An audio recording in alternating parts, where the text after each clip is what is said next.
I have the honor and the pleasure of introducing you to the owner of 3D Krav Maga in Mesa, Charley Powell. Charley, welcome to the show. Hey, thank you. Glad to be here. Nice to meet you, buddy.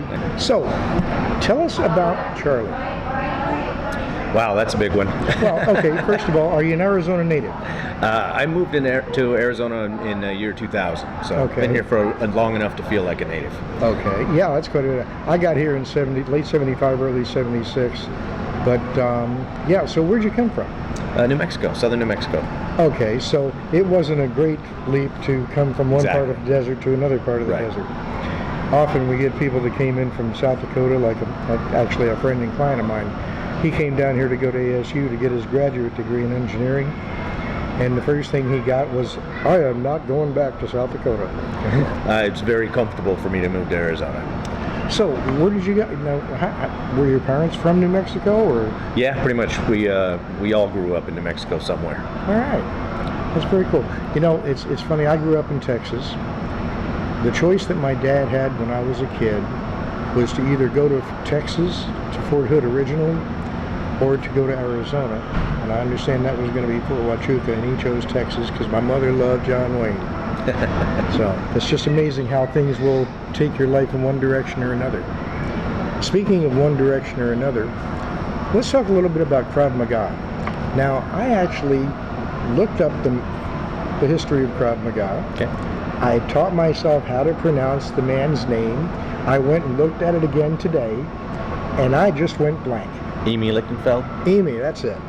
So, tell us a little bit of the history of Krav Maga, because a lot of people, they don't know what Krav Maga really is. Sure, yeah, that's great. So the short version is simply World War II era, when Europe is basically in shambles and there are not established militaries in some of the different countries as Europe's being rearranged.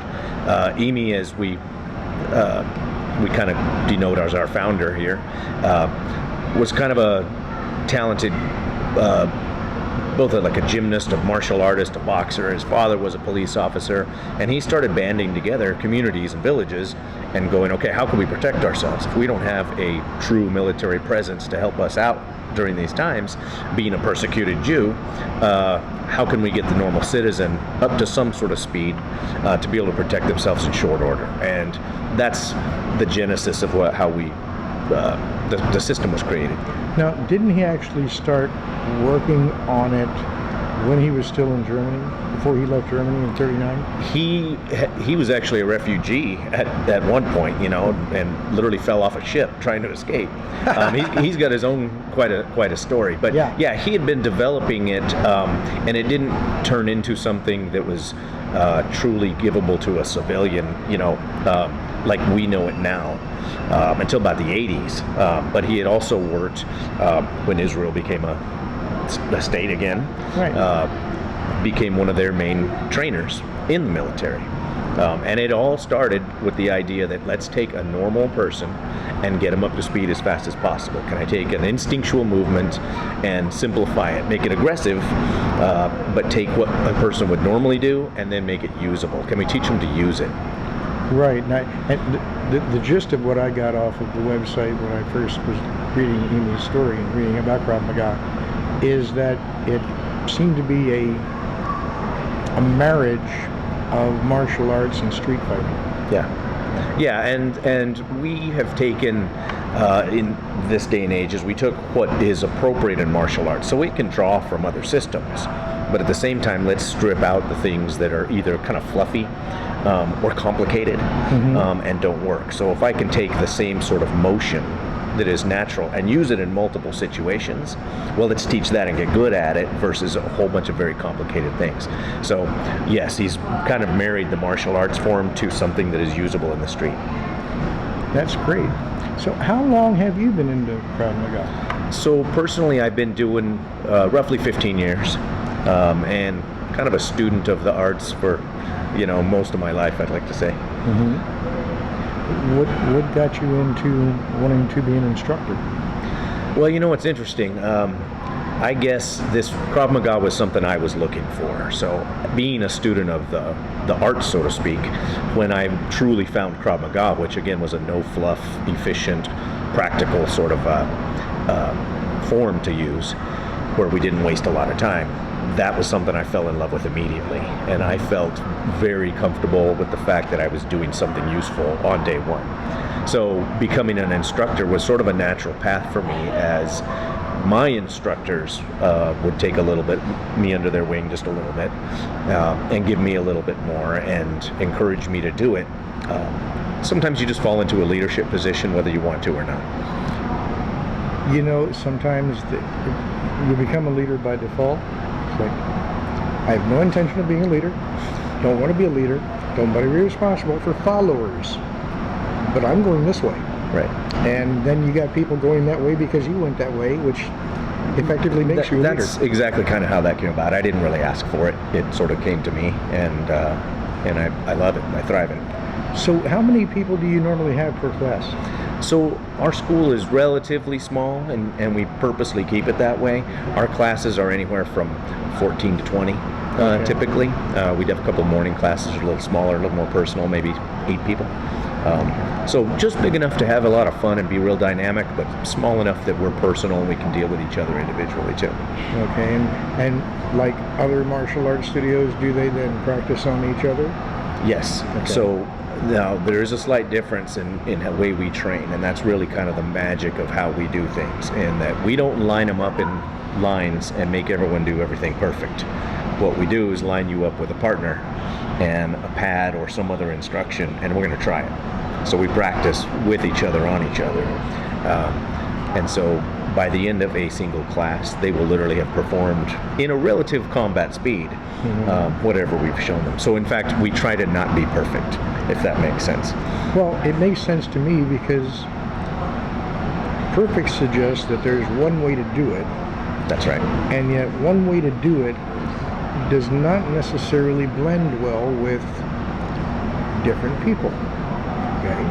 So your absolutely perfect one way to do it could differ a little bit from my absolutely That's perfect right. one way to do it, because you and I aren't the same. Yeah? That's right. And Bill's taller than both of us. Yeah?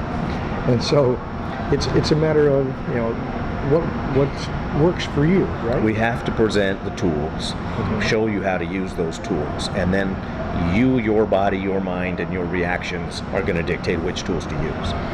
And so even with that tool set, we're going to provide some imperfect conditions. So you might be bumped around, you might be off balance, there might be noise, there might be multiple people screaming, there may be there's different things going on all the time that create the adrenaline you may have in real life, so that when you use that tool, it's the tool that comes out of you. It's the which makes it ultimately more useful than the tool I said. Right. And see, I like that, because what works for one doesn't necessarily work for another, but what does work for one works for one. And if you can enhance that and provide them a tool for that. Actually, when you mentioned tools, I started thinking about the left-handed wrench. Yeah. Yeah. Yeah. Some people just want exactly the tool they want. Okay. So do you offer any kind of specials on classes or anything? Well, we do a couple of different things, and we have everything from a pay by the class sort of model where we sell them in packs, but most of our students, in fact 99% of our students, come on a monthly recurring kind of basis. Okay. What we don't do is long-term contracts and kind of lock people in. We don't do a lot of the kind of trickery that comes with membership type things. It's a membership, but it's just that let us know when you're done. So most people come in, they sign right up, and we just go keep going until they're ready. So it's not that you have to stay till you get the belt type of thing. That's right. Okay. We're here to help people, but we're not here to enslave them to our method. So we want them to get what they can get out of it. Stay as long, you're welcome as long as you can, and then things happen. It's okay. That's great. Yeah. That's great. Well, Charlie, give me your website. So we are right there at www.3dkravmaga.com. So it's 3 the number D KRAVMAGA.com. Okay, and your phone number. 602-699-5229. Okay, and the address is 66 65? 6555. We're in the 65, Superstition 55. Mall. Yes. We're in the Superstition Suite- Springs Mall. Suite 2118. It's 2218. We're right upstairs by the food court. If you look for any of the corner sales or something, you'll find us. You really can't miss them. I found them. So, and I was all hectic because of people playing bumper cars. Charlie, thanks for being on the show. Absolutely I appreciate pleasure. Thank you.